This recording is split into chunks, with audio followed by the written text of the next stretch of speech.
World war 3 நடக்க போகுதா? இப்போ உலகம் முழுக்க பேசுற ஒரே பிரச்சனை இதுதான். Iran, Israel, America. ஆனா இந்த கான்ஃப்ளிக்ட் நேத்து ஆரம்பிச்சதில்ல. எண்ணெய், மதம், அணு ஆயுதம்னு மூணும் சேர்ந்து 40 வருஷமா நடந்து வரும் உலக அரசியல் சண்டை. இந்த பிரச்சனையை புரிஞ்சுக்கணும்னா கொஞ்சம் வரலாறு தெரிஞ்சுக்கணும். 1980களில் ஈராக் அதிபராக இருந்த சதாம் ஹுசேன் ஈரானுடன் பெரிய போர் நடத்தினார். பின்னாடி குவைத் நாட்டையும் தாக்கினார். இதனால் யுனைடெட் ஸ்டேட்ஸ் உட்பட பல நாடுகள் சேர்ந்து ஈராக் மீது போர் நடத்தின. அதுக்கப்புறம் உலகத்தையே அதிர வச்ச சம்பவம் 2001 நடந்த செப்டம்பர் 11 அட்டாக்ஸ். அப்போது அல்-கொய்தா தலைவர் ஒசாமா பின் லேடன் அமெரிக்காவின் வேர்ல்ட் ட்ரேட் சென்டர் மீது தாக்குதல் நடத்தினார். அதுக்கப்புறம் தான் அமெரிக்கா மத்திய கிழக்கு அரசியலில் இன்னும் அதிகமா தலையிட்டது. இப்ப இருக்க பெரிய பிரச்சனை என்னன்னா, ஈரான் அணு தொழில்நுட்பத்தை வளர்த்து கொண்டு இருக்கு. அமெரிக்காவும் இஸ்ரேல் நாடும் சொல்றது இதுல இருந்து அணுகுண்டு தயாரிக்கலாம்னு. ஆனா ஈரான் சொல்றது இது மின்சாரம் தயாரிக்கத்தான்னு.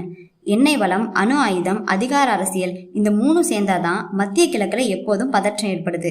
ஆனா இந்த எல்லா சண்டையிலையும் இறுதியில பாதிக்கப்படுறது அரசியல்வாதிகள் இல்ல, சாதாரண மக்கள் தான். வேர்ல்ட் வார் 3 வர வாய்ப்பு இருக்கா இல்லையான்னு உங்க ஒப்பீனியனை கமெண்ட்ல சொல்லுங்க.